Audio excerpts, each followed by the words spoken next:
Dating, or I'm going to talk about why I've never dated a white girl or an American girl.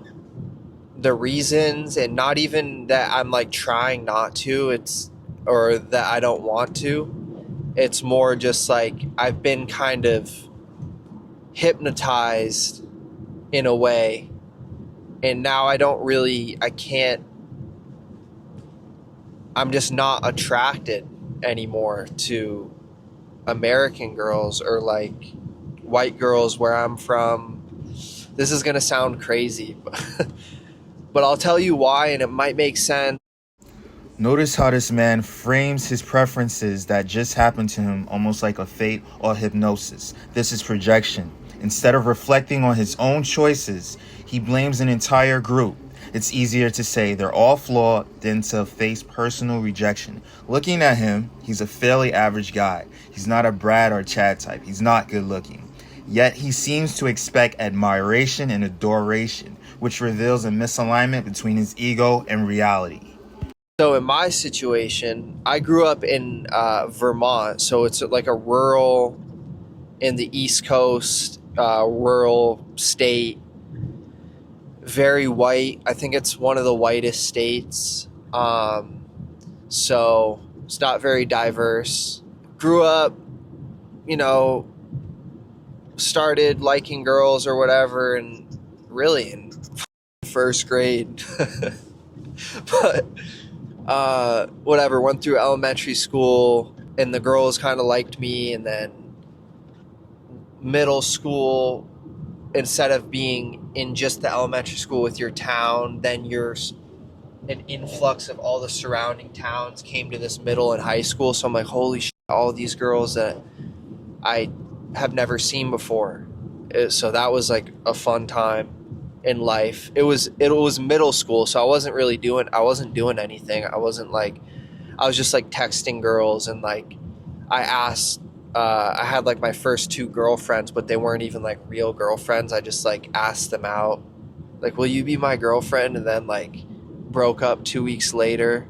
So, but it wasn't really anything. So then get into high school and had a crush on like a couple different girls, but two or three of them kind of like were interested at first, and then I was kind of like not really maybe a try hard. I was a little bit on the preppier side and not so much like country or redneck as much as a lot of the other dudes. I was kind of more the clean cut kid, and a little bit way too nice, I would say. I was like I was nice to girls. I wasn't like the kind of like jock boy or whatever. So I ended up like the couple girls that I did end up like having a little crush on, they kind of ghosted me a little bit. Not ghosted me, but we hung out. I took some girls on some dates and shit. Didn't really go anywhere. But I was like just in the high school phase. I was playing soccer. I scored a goal. They brought me up to varsity when I was like a freshman on homecoming. I scored a goal, and then I ended up kissing this girl that I had a crush on. And but she liked some other dude. And then I took this one girl out who I like. I took her to prom, but then at prom, I borrowed my uncle's Beamer, pulled up, had like probably the sickest car, looking good, but I was like, she didn't like me. She liked like the guys, like the more, she wasn't with me basically, but she went to prom with me. So I got blown off by like two or three. His high school stories show early ego wounding. He didn't feel admired or desired in his youth from white women, so he later generalizes all white American women from his home country as undesirable. This overgeneralization avoids self-reflection. Again, it's notable. He's projecting a larger than life expectation of being wanted, even though in reality he's an average guy who will likely experience the normal ups and downs of aging, baldness, bare bellies, life changes, like most men who look like him. And he's Second, there are so many beautiful girls at this lodge, and they're all from all over the world. They're from Serbia, Croatia, Turkey, Peru, Colombia, Brazil, Argentina, Jamaica. I go from being this kid who grew up in like a rural, very like undiverse place to now, okay, I'm in a hotel in the same area where I live, but so now I'm surrounded by all these girls who I've never seen before. So I started dating a couple Latina girls over the years. I dated a girl from Peru, couple girls from Peru, Colombia, Brazil, Jamaica. And I worked at this hotel for like 6 years. And it ended up being like the job was so easy. You just load the bell cart up with luggage, and then you bring the Okay, here you have the idealization of foreign women and worship of whiteness. Here's a critical insight. He frames foreign women as women who will worship his whiteness, boost his ego, and elevate him. These women aren't seen as real individuals, but as symbols of validation. Again, he's fantasizing about admiration that may not be proportional to who he really is. An average Joe trying to feel special through exoticization and novelty.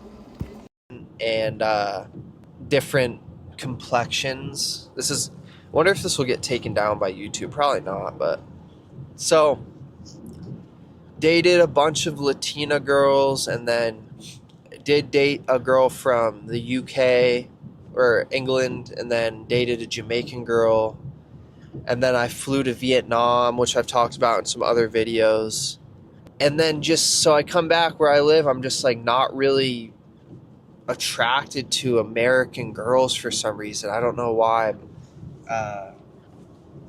So I kind of got spoiled. If I didn't have that hotel job, I wouldn't have. It wouldn't have like opened my eyes to different types of girls as much, I guess. Notice the power dynamics. He seems to think he can't swipe or Tinder or be picky with a white American woman that he wants the same way he can with non-white women. He feels like he can do better with them.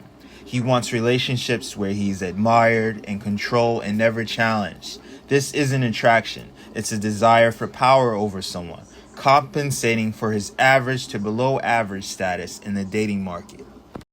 I think the mix of me not having a bunch of success early on with like white girls and American girls, to then getting this job where there's like all these super beautiful girls from all over the place working here, and like they're all super chill.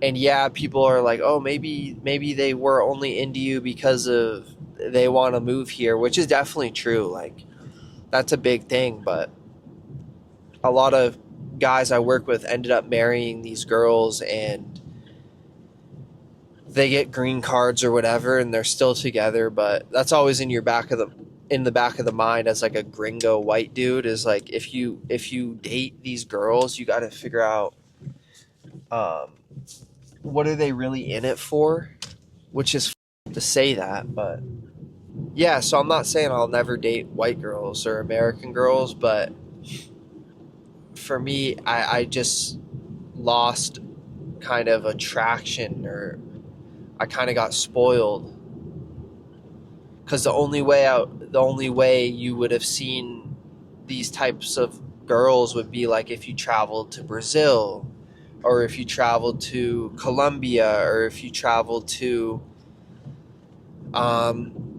anywhere, Europe.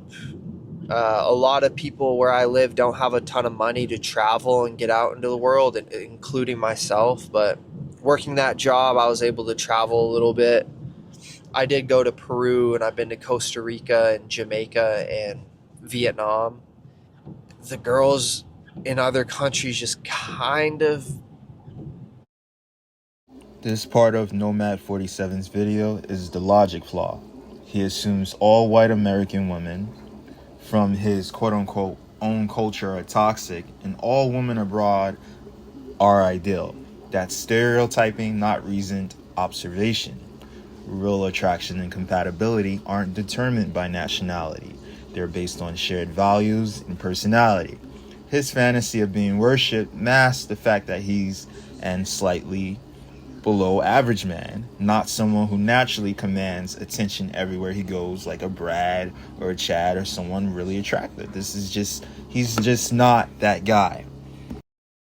This man is drawn to surface level novelty, accents, spice, and culture without meaningful engagement. This reinforces the idea that foreign women, non white women, exist to validate him rather than being real autonomous partners.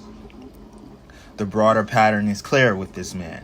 Turning personal rejection into a cultural critique lets him avoid accountability while seeking partners who elevate his ego and give him control. The issue isn't where someone is from, it's avoiding self-reflection and craving dominance in relationships, often to compensate for ordinary status or insecurities, and this guy is slightly below average. I've seen similar dynamics in many contexts. Needing to be adored or put on a pedestal isn't a flaw of any group. It's about how someone processes rejection. Healthy relationships are built on mutual respect, accountability, and honesty, not fantasy, status, or power dynamics.